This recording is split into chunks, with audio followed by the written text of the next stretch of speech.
was HR when all of this was happening? You pointed out what company, right? So this is basically HR doing P. Diddy's bidding. HR equals hell racket. Nobody did anything. It is the playbook. Powerful people over less fortunate people. The jury is watching you buck naked, or maybe he had a burqa on, and they're all looking over at him. What can he do? What did he do?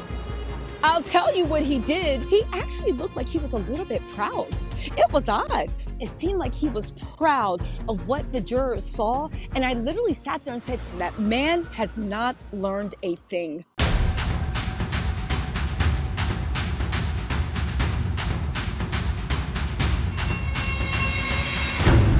Hotel nights would last up to 30 hours. The freak-offs weren't just like bam, bam, bam, thank you, ma'am. Positions held for 3-4 hours. Ouch, I'd want to go see the chiropractor. A cracked out Loki in the Marvel universe. Hold that position. Arch your back. What? Breathe in? What? Straight out to Tisa Tells joining us at the Monaghan Federal Courthouse where Sean Combs is being tried on a multi-count federal indictment. Tisa, the star of Tisa Tells on YouTube. Tisa, what is the latest? Nancy, today was an incredible day for the prosecution. They are this close to resting their case, but there were a couple of bombshells put out.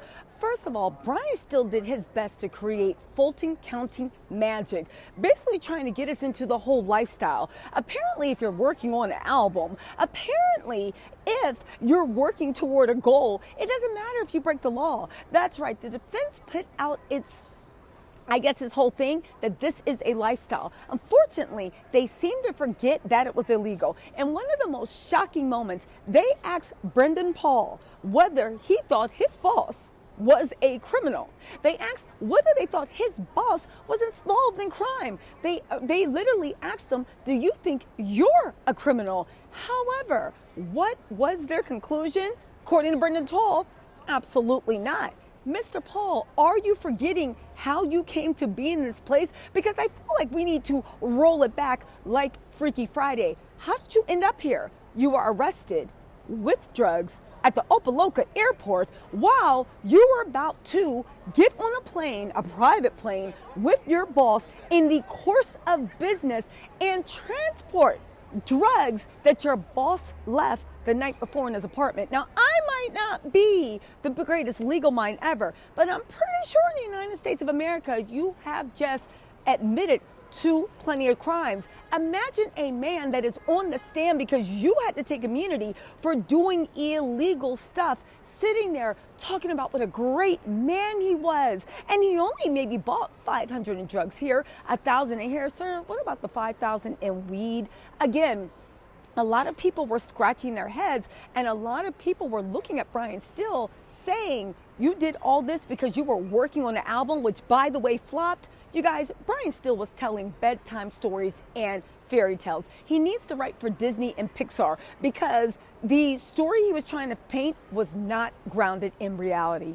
The defense promised at the beginning of this trial that they might go to the 18th. They had the whole world. They were going to show it's a lifestyle. Instead, they showed that Brian Still, Westmoreland, Mark Agnifilio, Tinny Garagos, and of course, Xavier Donaldson need to work for Disney Pixar because they were writing bedtime stories mixed with a little fairy tale. You guys, but it looks like the defense, in a shocking turn of events, has admitted defeat, or at the very least, an ungrounded confidence.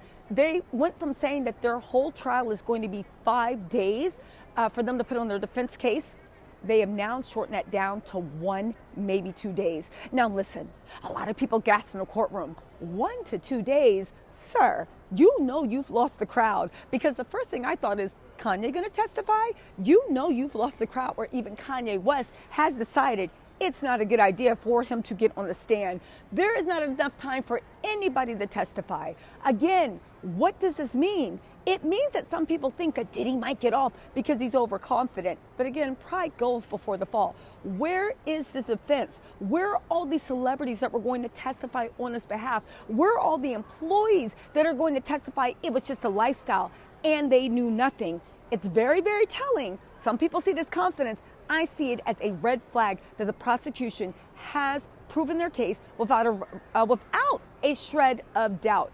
Again, where are all these employees that can testify it wasn't a criminal organization? Where are all these employees refuting what the prosecution witnesses said? Again, it's a bold move. We'll see what it means. But Tisa, how did Sean Combs respond?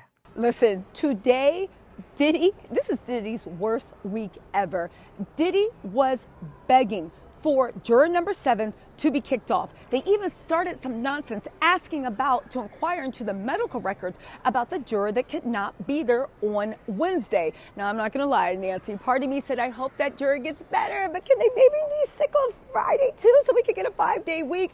As you see, that did not happen. However, it did create another opportunity. We were also happy to see Diddy literally got all of his motions rejected, and that secret phone that Diddy tried to hide from the prosecutors that they are going to look at for a possible obstruction of justice charge was admitted in evidence, okay? So a lot of crushing defeats to Diddy. You have the jurors, you have the jury stays diverse, but Diddy just got bad news upon bad news. But as it stands, and we know with the Diddy trial, things change daily, the jurors that we have are going to be the one to go to deliberation, which, by the way, Diddy's team has informed us that they're not even going to put on a 5-day defense. They're going to be done in 1 to 2 business days. You guys, again, some people are saying this is a sign that Diddy thinks they've proven their case. I see it as a sign of desperation. Or maybe Diddy says, it's over and I don't want to have to pay you guys another moment. I don't want to pay you guys for another moment because, again, Diddy literally paid millions of dollars in order for people to try to make rotten zucchini into something. We're not talking lemons in a lemonade. We're talking rotten zucchini. And what do you do with that? Well, according to most cooks, just like Diddy's career, his life, and his chance at freedom, it looks like it just got tossed in the trash. Joining us now outside the Monahan Courthouse in downtown Manhattan, Lauren Conlon, star of Pop Crime TV on YouTube. Lauren, thank you for being with us. Lauren, I understand that there was so much baby oil at a freak-off. We have already heard about 2 slip and falls. Listen, Lauren. Jonathan Perez is Sean Combs' 4th assistant to take the stand with immunity. Perez testifies that he worked directly under Christina Coram, who instructed him on setting up king nights, which Coram described as Combs' private time with a woman. Perez says the task was usually left to the night staff, and he only set up for about 5 of these nights.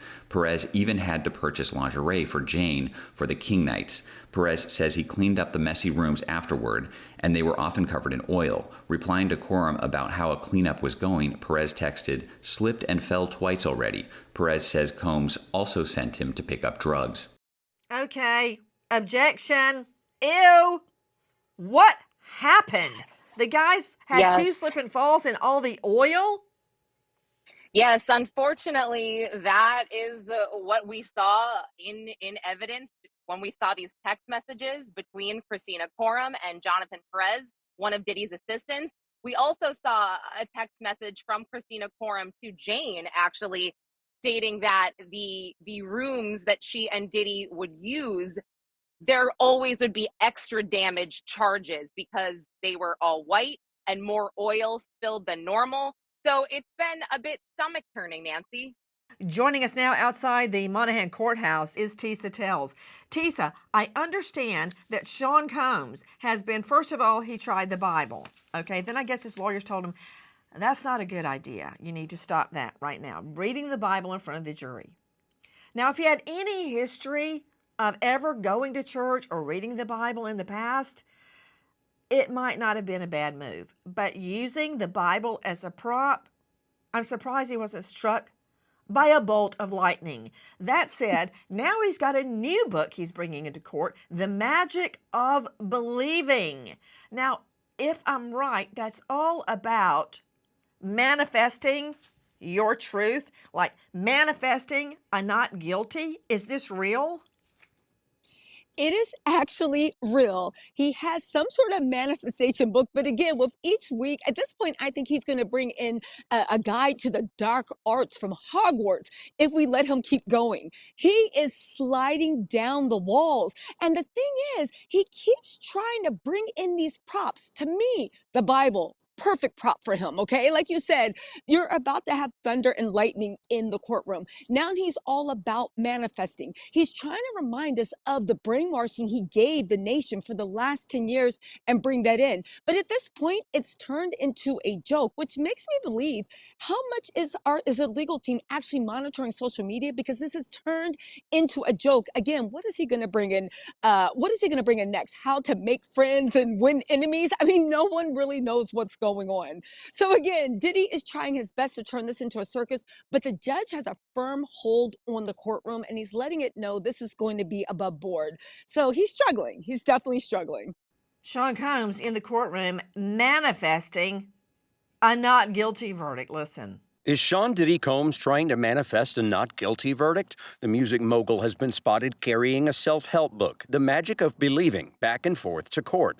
Legal experts say it isn't uncommon for defendants to turn to some sort of coping mechanism during lengthy and stressful trials, and Combs' book of choice is used by many for mental fortitude in challenging situations. Dr. Bethany, manifesting. For those of us that aren't really familiar with that, could you explain what it is? Is it like, wish it and it comes true? Like I Dream of Jeannie. Manifesting is this idea that if you form a thought in your mind, you can materialize it in the environment. So let's say you want to be an actress, you meditate and you imagine yourself being in front of the camera, being happy, enjoying being, getting your next Oscar. And that if you can sum it up enough feelings about that event, then you can rearrange sort of what's going on in the environment to make that event happen. I mean, whether or not this is true, okay? So P. Diddy controls Did his you actually victims. just Okay, say whether or not this is true? okay, whether I Did just you say, say okay, that? Because I think you yes, did. Whether it's yes, I not did. true. How about Okay. going to school and getting a job to advance your goal? What are you? Okay, Please tell I me have you to say don't two tell your things. clients Okay, to manifest. so Nancy, Sit there and wish it entitlement. and it will happen. Okay. So just like P. Diddy tries to control his victims, I think he's trying to control God. I mean, it's like he's trying to go to the universe Can and you, get his wishes met. Bethany, please, unless we really need to drag God into this, let's please leave her out of it. Just first of all, you evaded the question. Do you tell your clients to manifest? I do not, but many of my Beverly Hills clients come in with a goal they're trying to manifest. So I try to turn it into real life, actualization, meaning acting on their own behalf to reach the goal. Nancy, Okay, the now you're definition. losing me. You're totally losing me in all the words, words. Okay, thank goodness you don't tell your clients to manifest. Okay, Sydney Sumner, what does Kanye and his $1 million titanium teeth drool have to do with Sean Combs? Well, Nancy, Kanye West has been one of the only public supporters of Diddy throughout this thing. And it's interesting because they weren't really close before this. Sean Combs and Kanye West kind of had a falling out over Kanye's White Lives Matter t-shirt line. And they haven't really been close since then. But now that Sean Combs is behind bars, Kanye West has apparently been reaching out to his sons and offering support. And we saw that devolve from pushing Sean John merchandise on his website to selling swastika t-shirts on his website in this tirade that kind of unfolded during Super Bowl week. Oh, yes. Let's take a look at the swastika t-shirt. Back to Troy Slayton joining us, veteran trial lawyer out of LA. Troy Slayton, I mean, with friends like this, why would they bring Kanye to court? A known Hitler sympathizer. I don't think Diddy's defense team had anything to do with this. I think Kanye did this on his own because he's selling free Diddy merchandise. If I was Diddy's defense team, I'm not calling in Kanye West with his swastikas and his Heil Hitler merchandise. Absolutely not. I think Kanye did this absolutely on his own because he's trying to sell merch. He's trying to make money off all the free publicity surrounding this trial. Troy Slayton, it cannot help Sean Combs. Not that I want him to be helped, but it can't help Sean Combs for Kanye to show up. I don't know if the jurors even realized what was happening, but it's done now. Can I ask you very quickly, Troy Slate? I want to circle back to the chaos in the courtroom surrounding juror number 6, okay? And will that be reversible error if there's a conviction? Could you explain why, whether he's black, white, purple, or green, that juror had to go? Well, I understand why the judge dismissed them, but I also understand why it's going to be fertile ground for appeal, because there's this little thing in this country called the Constitution. And the Equal Protection Clause of the 14th Amendment says everybody has to be treated equal. And how that applies to this trial is that you can't dismiss somebody because of their race. You can't. And so if the jurors, if the prosecutor, Slayton. Yes, Nancy, Hold on. if the prosecutors accept got rid of him that because of his color. We all accept that a juror cannot be thrown off or thrown out of the voir dire process because of their race. Batson v. Kentucky. It's an age-old case, right? We all know that. This juror was placed on the jury. He was not deselected because of his race. But, Troy, he stated he doesn't live in the jurisdiction. He can't be on the jury. You can't waive somebody. You can't waive that constitutional right. They didn't even give him a chance to explain, Nancy. They kicked him out. He gave inconsistent answers. At one point, he said he lived in New Jersey. The other point, he said he lived in the Bronx. So it's not clear exactly where he lived or if he moved during the trial. Okay, let's get some clarification very quickly. Sydney Sumner, what exactly did he say? Please school Troy Slayton. Nancy, the judge said that the issue of race could not outweigh the fact that this juror was possibly lying or trying to stay on this panel. The juror was very unclear in whether or not he actually resided in New Jersey or if he resided in the Bronx full time. And that inconsistency led the judge to believe that this juror was not being truthful because he wanted to stay on the panel. And the juror should not be that invested in the case unless he had some kind of bias toward it. So the judge said, I'm sorry, but what were his words exactly, Sydney? Where did he say he lived? Well, at first on his jury questionnaire, this juror answered that he lived in the Bronx with his aunt. Then, in casual conversation with court staff, he was talking about living in New Jersey with his girlfriend and his daughter. So when it came back again, he told the judge, no, I spend most of my time in the Bronx. So we have this constant inconsistency of, well, you said this, now you said that, now you said this again, so I don't understand what is the truth here. And at that point, he just could not be trusted.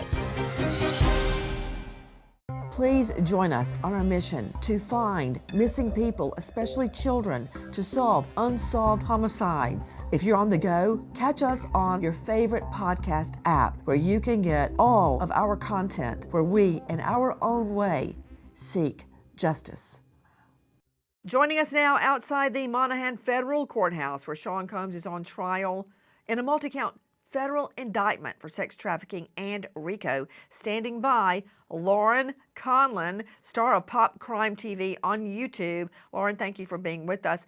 Lauren, what do you make of what just went down in the courtroom? Today in court, the government started with their first witness being Brendan Paul. Brendan Paul was a former personal assistant for Sean Combs, and if You recall, Brendan Paul was actually arrested at a Miami airport in March of 2024, and the media had essentially dubbed Brendan Paul as this quote-unquote alleged drug mule. Now, Brendan Paul only had about 0.07 grams of cocaine on him, and he actually explained to us in the gallery and to the jury that he was cleaning up one of Sean Combs' hotel rooms and he found it laying around. He took it with him and then he just forgot to take it out of his pocket. He later told us that he had a great lawyer and his lawyer was able to get these charges dropped, but he never told anyone, never told law enforcement who the cocaine belonged to, and he never talked to Sean Combs after this arrest, and he really hadn't seen him until he testified today. Now, Brendan Paul's background, he worked for Combs Enterprises as a personal assistant from 2022 to March of 2024 after his arrest, about 18 months. And this kid was actually a D1 walk-on basketball player for Syracuse. Now, he testified that he wanted to be in the music industry, and he was pretty excited about this opportunity to work for Sean Combs. His duties really included tasks like packing Diddy's suitcases, organizing things, cleaning up his studio after he was done, and he testified that he only set up these quote-unquote wild king nights a handful of times. He also testified that he did get drugs for Diddy between 5 and 10 times. However, he said it most likely was less than 10 times, and he would do this through other assistants. He would text them to see what Diddy needed, or he would do it through KK, and very rarely would he do it through Sean Combs himself. He also talked about seeing Jane very frequently, and he would set up these king nights for Diddy and Jane. And during Brian Steele's cross-examination, Steele said to him, "Did you speak to Jane after these wild king nights?" And he said yes. And then Brian Steele would ask, did she seem like she was regretful or she didn't want to be there? Did you sense anything like that from her? And Brendan Paul's answer was absolutely not. Brendan Paul also spoke about an occasion where Diddy had asked him to try a drug for him, and he wanted him to try it so he could see if it was good or not. And Brendan Paul said that he did this, but he did this because he wanted to be loyal to Diddy. We are live at the Monahan Federal Courthouse where Sean Combs, aka Diddy, and many other names, is on trial, facing prosecution in a multi-count federal indictment, including charges for sex trafficking and RICO. Joining me at the courthouse, Tisa Tells, investigator and star of Tisa Tells on YouTube. I understand the judge is furious about a leak. A leak, Tisa. What happened? Guys, what happened in the courtroom today shocked everybody. Judge Aaron is done playing nice. He went in there with his cloak flying behind him like he was Lord Voldemort coming to Hogwarts. He literally accused the defense counsel and a little bit the prosecution, accused them of lying and leaking information that could only been available to the people in a sealed courtroom. It was incredible. On top of that, Diddy's team said that they're going to rest their case in 2 to 5 trial days. I don't even know what that means. However, there was a leak that actually came out from people that were in a closed seal courtroom. The only people there were the defense and the prosecution. The issue was an article. There was an article that was actually published. The judge hinted that it was last night. He didn't tell us what it was. And he said the source of the article had to be one of the parties because, again, it was a closed courtroom. Nobody was supposed to know about it. And it was under federal court ordered. Now, again, the prosecution was like, it's not us, Your Honor. However, the judge literally hammered Mark Agnifilio, the lead counsel for Diddy, saying, when did you find out about this article? Mark Agnifilio sat there, I don't know, stumbling over his words. Then the judge said, but when were you made aware? He still didn't know. Finally, he said, oh, we think when the prosecution sent it to us. Maureen Comey literally looked like, what do you mean we? They were caught flat-footed. They didn't have any excuses. The judge finally said, listen, do you know what's going to happen? moving forward, first of all, he said he has the right to open up an investigation. He said this is serious. He said moving forward, if this happens again, they will literally seize phones. They will conduct a thorough investigation. Uh, they will literally question all parties under penalty of perjury, and they will get to the bottom of those leaks. He said, moving forward, though, he is putting the defense and prosecution, but everybody knew he was talking to the defense, on notice that if any leaks come out of their account, if anything is signed off on and anything escapes, then they are holding the lead prosecutor or defense attorney accountable for anything that happens in their account. Judge Aaron means business. It was shocking what happened in the courtroom. You do not want to be the source of a leak, and you don't want anybody on your team to be responsible. And that goes right down to the law clerks and the summer interns that may have Xeroxed papers or handed over discovery, because it reflects on you. And once you lose your credibility in the courtroom, technical legal term, you're screwed. End of story. Now, we just heard from Tisa Tells joining us at the courthouse that the defense has now dropped their own bomb, stating they're only going to put up 2 to 5 days of defense witnesses. Straight out to Brian Fitzgibbons joining us, Director Operations USPA Nationwide Security. He leads a team of investigators. Brian, welcome back. Thank you for being with us. You and I have been in a lot of cases. You as a witness, me as the prosecutor.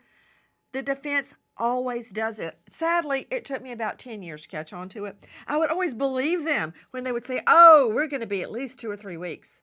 And it never was 2 or 3 weeks.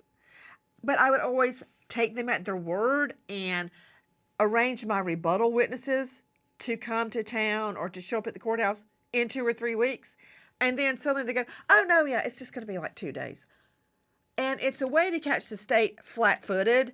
But I think it's also, again, pardon the pun, puffing up when you make your case to be more substantial than it really is going to be. Have you ever, and all the times you've testified, Fitzgibbons, seen the defense put on the length of a case they promise up front? Ever?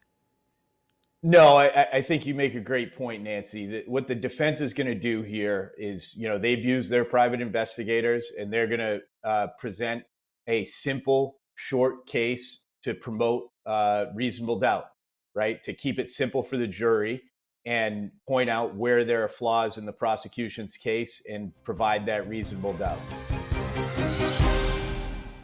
I just want to wash my mouth out with Listerine, with Lysol, with rubbing alcohol after I talk about the Sean Combs case. And I suspect some of the jurors feel the same way, because when they were watching the state's exhibit XXX, the freak-off videos, they were actually turning away from the monitor, wincing visibly, hiding their faces. Do you blame them? But now, Merry Freak-Off Christmas, everybody. Special Agent Penland also reads texts from January 2013 where Combs asked Cassie Ventura if she wants to celebrate a late Christmas with a 4-man freak-off. Combs texted Ventura word for word, "Want to celebrate Christmas and have a freak-off tomorrow or Friday?" Ventura then got to work hiring the men with staggered arrivals for January 11th and 12th, reaching out to 3 men personally and arranging for the 4th from an escort service. Dr. Bethany Marshall, again, I need a shrink and a drink. But since I'm a teetotaler, I'll have to settle for just a shrink. Did you hear that, guys? Bethany Marshall, Dr. Bethany Marshall, joining us out of the LA jurisdiction. She is the author of Deal Breaker. You can see her now on Peacock, and you can find her at drbethanymarshall.com. Did you hear that? Merry Christmas. You want to celebrate a late Christmas with me? With a 4-man freak-off? In other words, you have sex with 4 sex workers? Nancy, I hear somebody who's compulsive and addicted. In terms of compulsivity, sex addiction, one of the things we know about sex addiction is that the thoughts of sex or whatever the fetishized view of sex is become so prominent in the perpetrator's mind that they often can't focus. Often they can't even hold down a job, or they present as somebody with attention deficit disorder because their mind keeps drifting to sex. And then in terms of addiction, we think of sex as driving these freak offs, but there's so much drugs involved. And I hear in the testimony that he'll say, I'll be up for 24 hours or 48 hours, or there's some chatter back and forth in the text about that. And to me, Nancy, I think methamphetamine, I mean, that's the one drug that could keep somebody up for that many days. And we know with methamphetamine, especially in homicide, there's often overkill. So if he already likes power and violence and he's on meth, that's even going to ratchet it up a level. And Nancy, real quickly, the jurors wincing. Wincing is an instinctual response to loss of life. It's like seeing a plane fall out of the sky, or a big dog barking, or a spider, or someone ejected from a car. If they are wincing, they're not just viewing sex, they're viewing battery. What is being done to these women? Are they being sodomized? Are they being chained in compromising positions? Are they so out of it they don't know what's happening to them? Are they being whipped? I would be so curious to know, what are they seeing that is life threatening? The way you just said that, Dr. Bethany, it's overwhelming. It really is. Because those videos are placing the jurors at the freak-offs. And Lynn Shaw joining me, founder, director of Lynn's Warriors, an organization committed to ending sex trafficking and sex abuse of women and girls. When I say the words freak-off, it's like eating a dirt sandwich. Freak-off, hotel night, king night.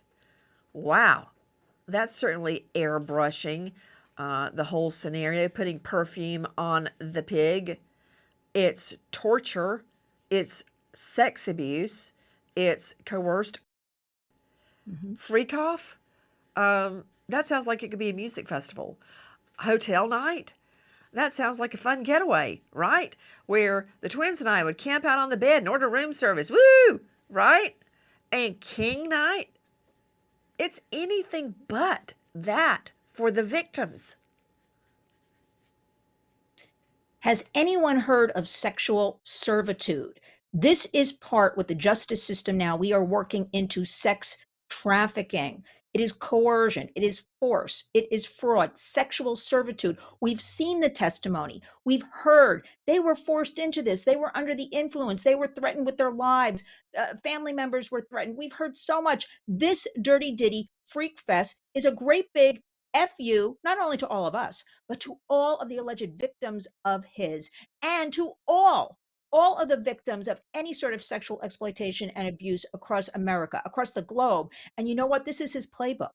I keep going back to thinking he's smiling. He's thinking he won, because you know what? His playbook is money talks, crime walks. I'm very concerned about this, because we've got to think about, and we're not talking enough about them, the victims. Where is this Christina Coram? I've been asking for weeks now. Is she going to testify? If she is, she isn't. We don't know. Why isn't she testifying? She is the right hand. We have proof. We have text messages. She knew about this. We need more information. But you know what? The women, the bottom line here is all of these alleged victims, survivors of this dirty Diddy degenerate, their lives will never be the same. We may never know names, hear from them. Their lives are ruined, because you know what? You don't get over abuse like this. But I want everybody to know about sexual servitude equals sex trafficking. If somehow he pulls out a not guilty verdict, he is going to be hell on wheels. Okay, I don't like when you say if he's found not guilty, he's going to be hell on wheels, because I'm totally getting my car bombed. Like Kid Cudi. Yeah, there's no coming back from the itty bitty Diddy and the Diddy wand. I've got them all here. Yeah, he's going to come after me. Straight out to Tisa Tells joining us at the Monahan Federal Courthouse, where Sean Combs is being tried on a multi-count federal indictment. Tisa, the star of Tisa Tales on YouTube. Tisa, what is the latest? The government is this close to resting their case. Brendan Paul is this close to testifying and putting the final screws in on Diddy's whole RICO operation. And also, people are saying he's gonna pull KK into the fray too. Yes, Diddy's Jeffrey Epstein will have his Jessane Maxwell named Christina Coram. But why is this so odd? Because first of all, yes, I thought the same thing you did. Where was Diddy when this happened? That's right, he's locked up in the MDC. However, you couldn't write this. Diddy's team, in an astonishing move, the judge asks, does anybody have any objection to the juror coming back on Friday? The prosecution, no objection, Your Honor. Diddy, well, Your Honor, we need to talk to our client. We all said, what do you need to talk about? The juror has assured the judge that he will be fine from his vertigo and be back Friday morning, okay? Diddy's team then confirmed and said they wanted a sidebar because they had further questions about medical. Now, why is this so important? Well, think about it. Diddy has been trying his best to make a connection with jurors. He wanted juror number 6 to stay. He wants juror number 7 out. I think it's fair to assume that he does not have that special connection with juror number 7. However, if they can get this third juror out on medical grounds, because it's almost a home stretch, or they get sick again, who knows, then this alternate, and whoever it is, Diddy must also think he has a special connection with, he can pull that alternate down, and he thinks he can increase his chances, if not for a not guilty verdict, because let's be real, that's not happening, but pull it in so that he can actually get this mistrial that he has been begging and waiting, or at the very least have better grounds for an appeal. So why is this so shocking? Well, for one, Judge Aaron has yet to tell us what's going on with juror number 7. Again, Judge Aaron has been exceedingly fair. He is expected to rule on juror number 7 on Friday. That's if this mysterious sick juror actually comes in. Again, Diddy has made it very clear who he thinks he has a special connection with. And today, he put the wheels in motion to try to find some medical ground to strike this juror out and to pull this alternate that Diddy has his eyes set on. Again, a lot of court intrigue, a lot going on. We hope the juror is okay, but for right now, we are waiting in bated breath for what the judge decides on juror number 7. And if Diddy's team was able to find a medical excuse to dismiss this third juror and pull in that alternate that Diddy has been making googly eyes at. Joining us now outside the Monahan Federal Courthouse, Lauren Conlon, investigative reporter and star of Pop Crime TV on YouTube. Lauren, thank you for being with us. Witness after witness, excruciating detail after excruciating detail, multiple motions for mistrial by the defense. What do you make of it? Yes, I think I speak for everyone here. We are very relieved to be moving on and having the defense start their case in chief. I think a lot of people are anxious for the witness list as well. We've already learned of a couple witnesses, and I believe the first witness will be a bad boy employee who is in charge of HR. The government has inferred numerous times that the bad boy HR department wasn't necessarily quote unquote real, that they just did more of Sean Combs's bidding. So I guess we'll wait and see when this person takes the stand. And Nancy, there seems to be a lot going on behind the scenes as well.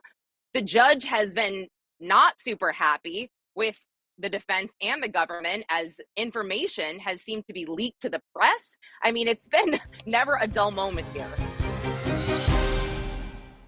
Philip Dubé, everybody hates HR. I mean, is there anybody on the panel that likes HR, human resources? When you see the human resources lady coming down the hall, everybody goes, oh no, who did what wrong now? Somebody did. So Dubé, I don't know, calling HR as a star witness, is that wise? And plus, an HR witness from Bad Boy Records, who's been authorizing the, let's see, extortion payment. Correct me if I'm wrong, Lauren Conlon and Sydney Summer, the extortion payment to Cassie Ventura's mother, where they wanted 20 grand, and the quid pro quo was not leaking orgy videos, freak-off videos of their daughter, who was just starting in her music career. That was through Bad Boy Records. All the cash that flowed through them, that the sex workers were paid with, the buying the drugs by Bad Boy employees. I mean, you're putting up a Bad Boy HR person? That cross-examination, ouch. I mean, is that the way to kick a case off, Dubé, as one of your star witnesses? Of course it is. One of the best kept secrets about HR in every corporation, in every business throughout America, is they're there to protect the company. They don't really care about employee interests. As a practical matter, they do damage control, risk management, and they try to assess what, if anything, that's getting reported to them or what, if anything, they've observed could put the company at risk of liability. So they're not going to say or do anything that could harm the company because that's where their loyalty lies. Okay, you're still pretending that this is a company instead of Sean Combs' alter ego. To Dr. Bethany Marshall joining us, renowned psychoanalyst out of the LA jurisdiction, author of Deal Breakers. You can see her on Peacock and find her at drbethanymarshall.com. Why does everybody hate HR? You know, Nancy, most of my patients who come in with major depressive disorder or sudden psychiatric symptoms, often they've gotten into trouble with their companies and HR has come in and confronted them. And Philip Dubé is right. HR is always on the side of the company. Although, as you pointed out, what company, right? So this is basically HR doing P. Diddy's bidding, but it's not a good idea. It's not a good look when you see HR coming down the hall. And also, when you get in trouble with HR, everybody else knows about it. And whenever I submit insurance claims, my patient's first question is, are they going to find out about this in HR? They're terrified of HR. And you know, what's so interesting, I don't know, interesting is the right word. Let me say sham. Lynn Shaw joining me, founder, executive director, Lynn's Warriors, committed to ending sex trafficking and sex abuse of girls and women. Really? The head of HR in a sex trafficking case? Where was HR when all of this was happening? Yeah, HR equals hell racket. Exactly, Nancy. Where were they when, in my opinion, this is nothing more this bad boy worldwide entertainment production company with their names splattered all over this skyscraper down the street from me here in New York, was doing all these things to these victims, alleged victims, and these women. Where were they to step in and say, hey, you know, if this was even a legitimate business, which I don't think it was at all, where you can't do this, dirty Diddy, because this will affect business, and I use that loosely, business. You better stop with these women. You better clean up your act. Nobody did anything. This is such a criminal enterprise. I can clearly see it. It is the playbook: vulnerable people, powerful people over less fortunate people. So this hell racket equals HR is a big zero. I bet you there was no office, no HR, no anything. You had one or two people that were there to protect dirty Diddy and the enterprise, the criminal enterprise, in my opinion. So let's put the focus back on victims and survivors of this dirty Diddy and all victims and survivors of sexual exploitation. Where's the HR companies for all of them? They do not exist. Dirty Diddy, done, going down. Hell racket, no HR in that big building down the street. We are waiting as justice unfolds. Thank you to our guests, but especially to you for being with us. Nancy Grace signing off. I'll see you tomorrow night, 6 and 9 o'clock sharp Eastern. And until then, good night, friend.